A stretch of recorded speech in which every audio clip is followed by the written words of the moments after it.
This incident is about a goldsmith who had great wealth, but instead of collecting his riches, he helped the poor, orphaned, and helpless women of the village.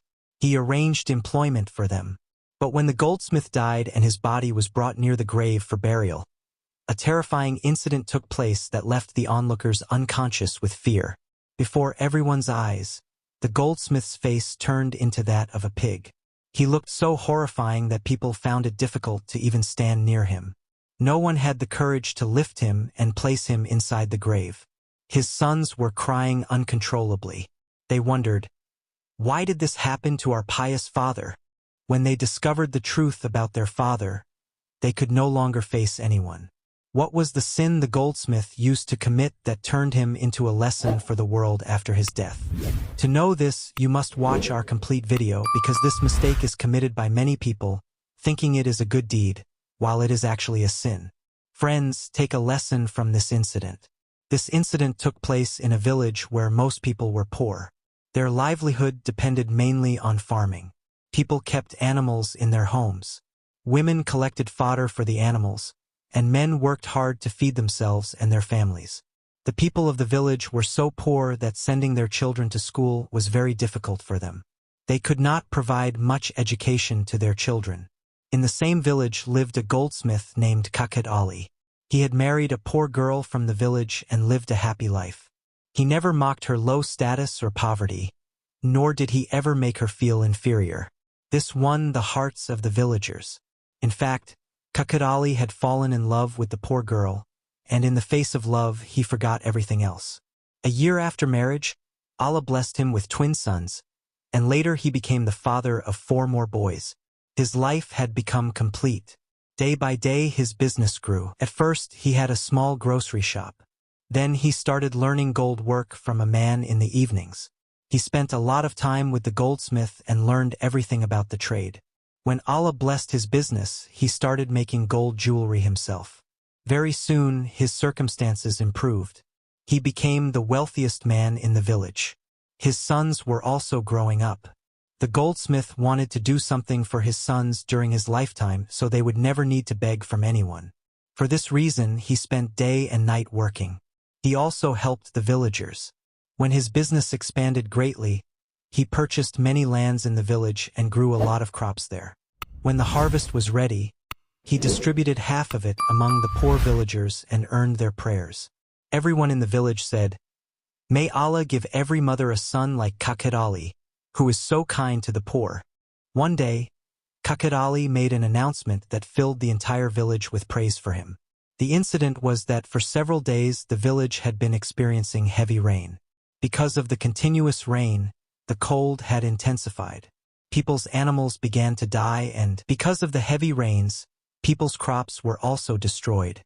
The poor held their heads and cried, "Oh Allah, where should we poor people go now? Our crops are ruined, our animals are gone. This rain is supposed to be a blessing, but for us it has become a punishment. Oh Allah, stop this rain now, we can no longer bear this mercy of yours." After 2 weeks, the rain finally stopped, but by then destruction had spread everywhere. There was crying and lamentation all around. Then on Friday, after the Jumu'ah prayer, Kakut Ali announced in the mosque that he wanted to meet the villagers. He said he would reach the village square at exactly 4 o'clock, and all the men and women of the village should come there, especially the women, because this matter concerned them. Before Kakut Ali arrived, everyone had already gathered because they trusted him. They knew he was calling them to help, and their guess was not wrong. Kakut Ali announced that he wanted to know how many women in the village knew stitching, embroidery, or were willing to earn through their own skills to support their families. Many young girls and women raised their hands. Seeing this, a smile spread across Kakut Ali's face. He signaled all those women and girls to step aside and said, "You people have skill in your hands. That means your hands are like gold. You can turn even dust into gold with your craft. If I tell you that I can make you capable of earning a livelihood from home, would you accept it?" The girls eagerly nodded. "Yes, we accept what you say. Tell us what we must do." Kakut Ali said, "The women who know stitching and embroidery, I will buy machines for them or give them money as a loan. And the other women who want to learn this work, or the girls who want to study, or anyone who wants to do any work, I will give them loan money which they will return every month in small installments. This way, their business will run and they will not face difficulty in repaying the loan. The repayment amount he mentioned was very small. If the women's stitching and embroidery work progressed, they could easily repay the loan. But the problem was that most people in the village were poor. Now who among them would buy stitched clothes or embroidery? When this question was asked to Kakut Ali, he also provided the solution. He said, I will get you work at boutiques in the city. Now it depends on you. If you have finesse in your hands and you are hard-working, you can take your work very far. Kakut Ali had spoken to some shopkeepers in the city, and they agreed to provide work to the women. Allah had given the women not only skill but also neatness in their work. The village women were simple in appearance, but they were clever enough that once they saw a design or listened to instructions from the boutique owners, they understood everything very well. The boutique owners paid Kakut Ali directly, and he would distribute the women's share to them. He kept a little portion as repayment for the loan, but the women and girls had no objection to this. Neither the families were unhappy, nor the women, nor the men, nor the fathers, nor the sons, nor the brothers. They were all pleased that even if their hard work failed, even if their crops did not grow well, they would not starve anymore because Kakut Ali had enabled the women of their homes to earn enough to feed themselves as well as their entire families. Soon, the remaining girls of the village also developed interest. They too began learning stitching and started working. In Kakut Ali's mansion, there was one room separate from all the others. He would call each woman into that room one by one and then hand over her earnings to her, and the woman would happily repay a portion of her loan to him. In the same village lived a woman named Raju.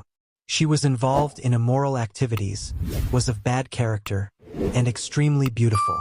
Even the moon would feel shy upon seeing her. Raju misused her beauty. In her youth, she attracted many men of the village. Then one day, she met Kamran, a servant of a landlord in another village, who was the epitome of masculine beauty. Raju became deeply infatuated with him. She told Kamran that she would leave everything for him, every bad act, every wrong deed, if he married her, accepted her, and lived happily with her in her small broken-down house. She said she would live her life as his servant. Kamran too was under some spell. Despite knowing everything about her, he married Raju and took her to the other village. One day, the landlord said to Kamran, I heard your wife is very beautiful. Bring her to my mansion someday. I also want to see what kind of beauty the women of the village praise so much. Kamran happily took Raju there, but when the landlord saw her, evil intentions arose in his heart. He told Kamran to leave Raju with him for one night because he liked her. Hearing this, Kamran became furious. Chaudhry Sahib, you know this is about my wife. Seeing Kamran angry, the landlord smirked inwardly. I know, but you are forgetting something. When your mother had surgery, I gave you some money that you still haven't returned even after so many years. Kamran panicked. I will return it soon. The landlord said, I will not take the money from you. I forgive it. Just leave your wife with me for one night. A feeling of greed entered Kamran's heart. He left Raju at the mansion under a false excuse, and then the landlord assaulted her brutally. Raju died inside while still alive. Before this, whatever she had done by her own will. But what happened to her now was forced upon her. And it was done with her husband's consent. The man she trusted the most, the man she loved the most, the same man broke the honor of her love. This cycle continued. Whenever Kamran needed money, he would ask the landlord. The landlord would give him more than he needed and never asked for it back. He only expressed the desire to meet Raju again. Kamran would then forcibly leave Raju at the mansion. For Raju, enduring this had become unbearable. She had once forgotten all virtues while walking on the wrong path, and now that Raju had chosen the path of righteousness, she began to hate evil. She even began to hate her husband Kamran, who never cared about her honor. Whenever Raju refused anything, Kamran angrily said, Why didn't you hesitate to do all this before marriage? Raju left Kamran's house and returned to her own home, and she divorced him. But even after coming back, life became unbearable for her. Her sisters-in-law taunted her, and her brothers refused to let her stay in the house. One day she went to the goldsmith and said, "I want to work. I know stitching. If you give me some money, I can buy a sewing machine and earn my livelihood." The goldsmith looked at her from head to toe. He too knew very well about Raju's past. "You are so beautiful and young. Why do you need to work hard and ruin your beauty?" Hearing this strange remark, Raju was shocked and confused. She said, "Goldsmith Ji, what are you saying?" The goldsmith realized that Raju had changed a lot, that she was no longer who she used to be. So Khukhut Ali changed his tone and said, "I only meant that you are not used to such work. How will you manage it?" Raju replied, "Goldsmith Ji, when a person is hit by the world's hardships, they can do everything, things they never even imagined in their dreams. Don't worry about me. If you give me a loan, it will be your kindness." The goldsmith not only gave Raju a sewing machine on loan, but also gave her a room to live in. There were separate quarters for servants in the mansion, and one room was assigned to Raju. Raju was very happy and never stopped thanking the goldsmith. She did her best to win the heart of the goldsmith's wife so that they would keep her in the house permanently. Besides her, another woman also came to the mansion with no support. She was a widow who had married at a very young age, and 5 years after marriage, her husband passed away. Allah had not blessed her with children. She too had come to Khukhut Ali for help, and she also knew stitching and embroidery. The goldsmith gave her a sewing machine as well and allotted her a room in the servants' quarters. She also helped the other servants with household chores. The goldsmith himself brought clothes from the boutique and strictly instructed them that there must be no defects in the stitched garments. Otherwise there would be a loss and they would have to compensate for it. Both women nodded and tried their best to stitch the clothes perfectly so that there would be no faults at all. When Raju completed her clothes, she went to the goldsmith and said, "Goldsmith Ji, I have stitched the clothes. Now tell me, should I take them to the boutique myself, or will you send them through your servant?" Khukhut Ali said, "Bring them to me, I will send them through the servant, and whatever payment is received, I will give it to you." Hearing this, Raju returned to her quarter, praying in her heart that the owner would like her clothes. She used the money to fulfill the needs of her work. The whole night she prayed that her work would please the owner. The next evening the goldsmith returned. When Raju went to him, there were other people present as well. The goldsmith said, "Come later. I need to talk to you about something very important." Raju became worried, wondering what kind of matter the goldsmith wanted to discuss. After everyone left, she went back into the room. Then the goldsmith said, "Raju, your clothes were not liked by the owners. In fact, they were extremely angry that you ruined all their clothes and now they are demanding the cost of them. Now tell me, how will you return this money?" Raju became very distressed. "What are you saying, master? I did my work very well. Then why didn't they like it? And I am a poor woman, all alone. I took a loan from you to buy the sewing machine. I still have to return that loan. How can I pay them the money in such a situation?" Raju began to cry uncontrollably, her sobs echoing outside the room. A newly arrived widow in the mansion, named Sakina, heard her. She had also given some clothes to the goldsmith for stitching the previous day. Today she had come to ask about them. When she reached near the room, the servant stopped her and said, "The master is busy. You can go in after a while."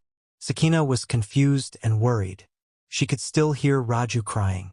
If the master could talk to Raju, then why not to her? She felt uneasy, wondering what was going on. When the servant moved away, Sakina quietly approached the room. The door was locked from inside. She knocked, and from inside came the goldsmith's harsh voice. "I'm busy. No one should disturb me. If I get angry, I'll throw you all out of your jobs." Hearing this, Sakina panicked.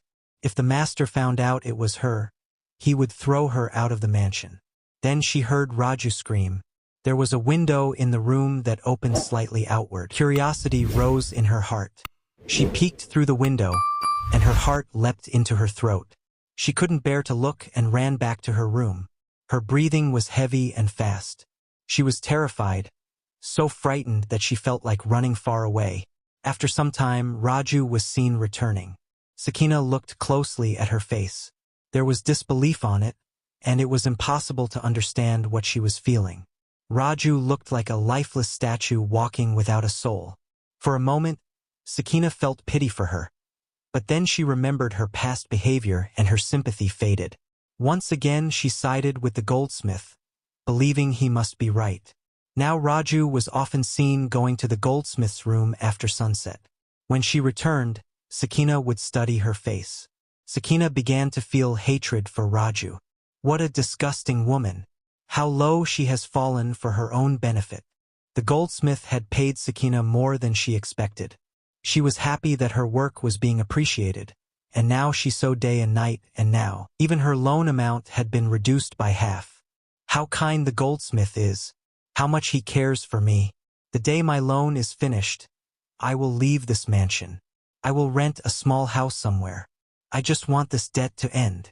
That night, the goldsmith's wife was very unwell. She was walking in the courtyard when she saw Raju going toward the same special room where the goldsmith met people, where even his wife was not allowed to enter. The goldsmith's wife was shocked and confused. What business did Raju have with him at such a late hour? She paced in the courtyard for a long time, but Raju did not return. Curiosity began to trouble her. She went toward the goldsmith's room. A moment later, loud angry shouting could be heard. His wife's voice. She was cursing and yelling. All the servants rushed there. Never before had they seen their mistress shouting like this. She was always polite and respectful, even toward her servants. But what had happened today? And to whom was she shouting like that? When everyone reached there, they saw Raju standing with her head bowed, while the mistress hurled curses at her in anger. Sakina went to the mistress and said, "What happened? Why are you so angry? Did Raju make a mistake?" The goldsmith signaled his wife to stay quiet and return to their room, but she refused to move. Then the goldsmith went close to her and whispered something in her ear. Her face turned pale. She looked at her husband with hatred, then at Raju. No one knew what he had whispered to her, nor what exactly had angered the mistress so deeply. She stormed back to her room. Then the goldsmith said to Raju, "Pack your belongings and leave this mansion." Raju pleaded, "Master, where will I go? It's almost night. It isn't safe for me to go out now. My family won't take me back either. Where will I go?" Raju started crying, and the goldsmith secretly smiled and said, "You should have thought about all this earlier, but at that time your greed had taken over. Fine, you may stay here tonight, but leave in the morning. And take this sewing machine with you. And as for the loan I gave you, I won't ask for it back. I've forgiven it." In everyone's eyes, the goldsmith's stature seemed to grow even taller.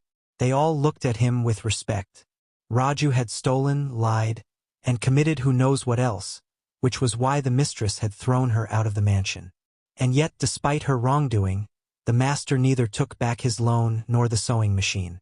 In fact, he let her leave respectfully in the morning and even gave her some money to meet her needs. Raju looked deeply at the goldsmith and then left.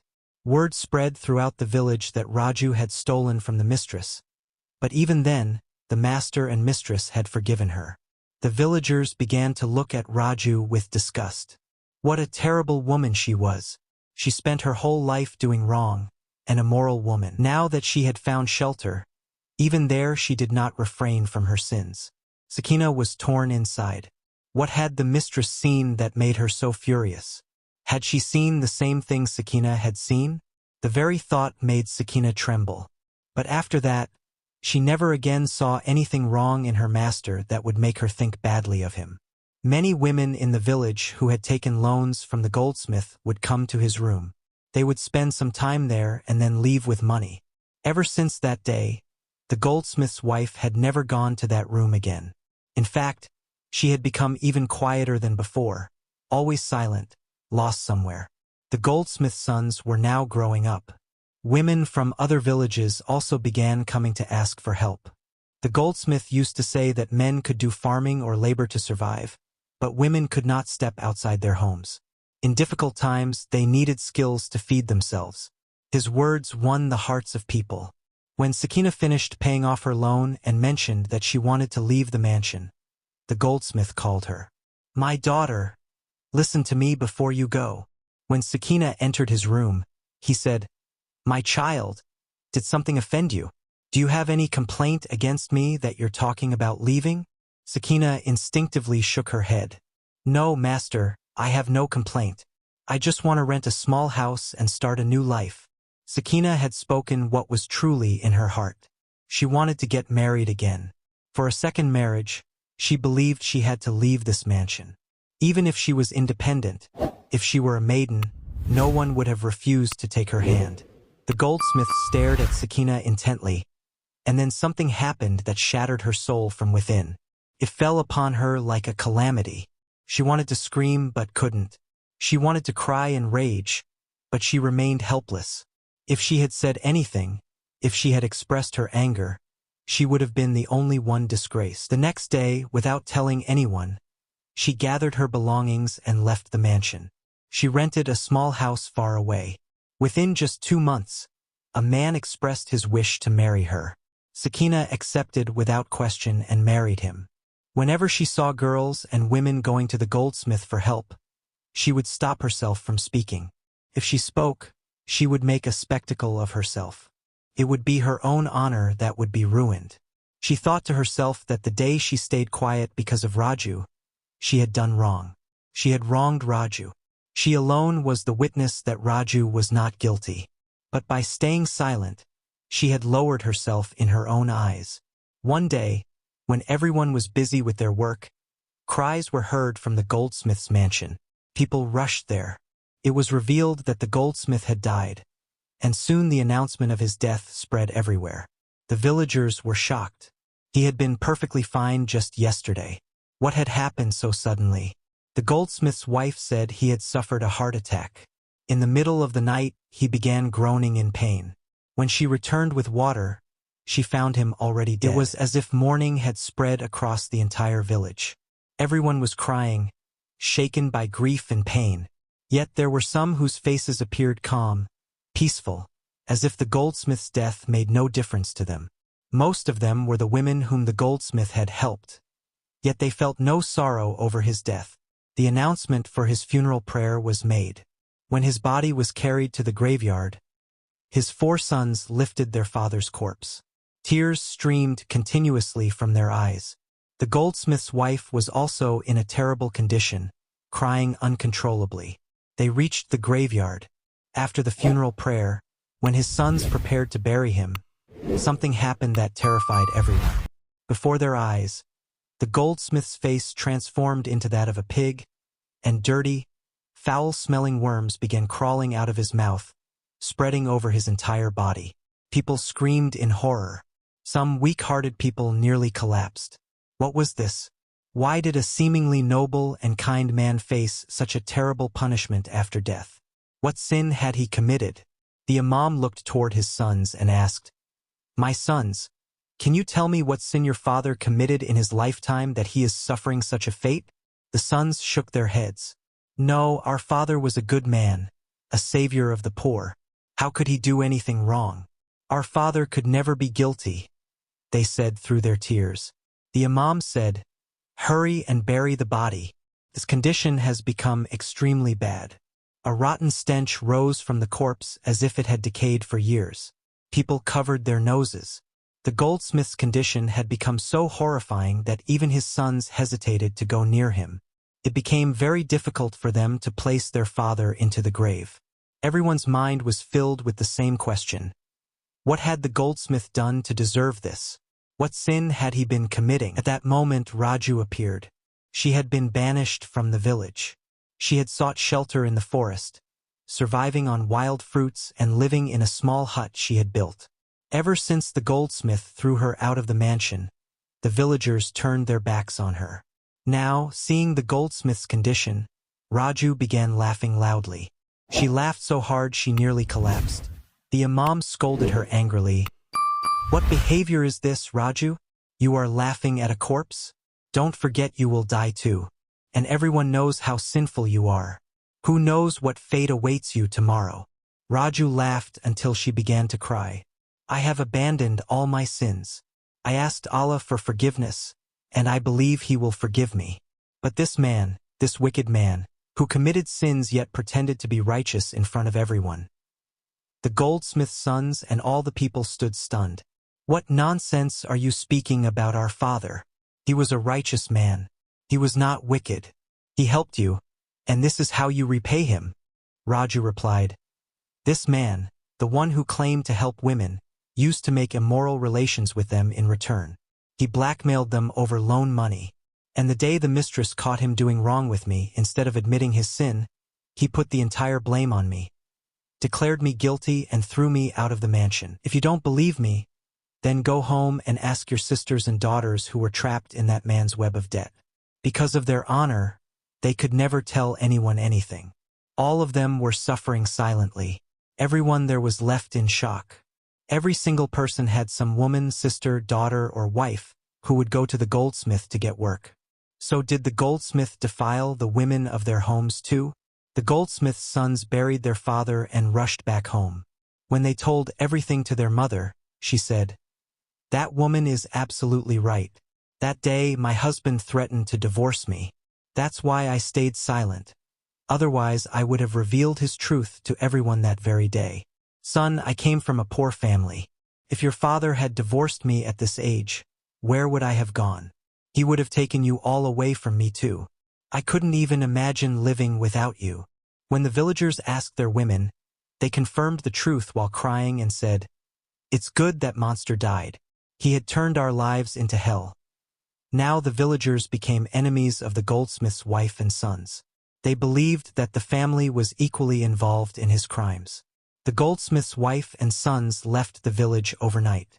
They handed over the mansion to the villagers and moved to the city. That's how they started their new life. Mentioning the goldsmith became a cause of shame for them, so they never told anyone who their father was, and they started living with their mother, leaving behind all memories of their old life. Dear friends, it is easy to deceive the world, but it is impossible to deceive Allah. A person may pretend to be righteous in front of people, helping the poor, giving charity, doing good deeds, but if his intention is impure, then those deeds are not good deeds but sins.